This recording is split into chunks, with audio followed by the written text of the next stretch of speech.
Sometimes the most productive thing you can do is to relax.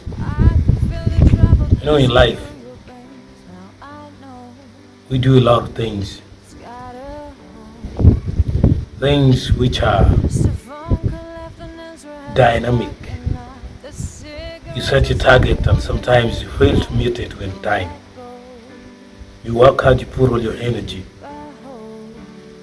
Think about the next project, designing your protocol, planning the genotype, planning the motor engine design, laying lesson plans, scheduling timetable, going for night dawn preps,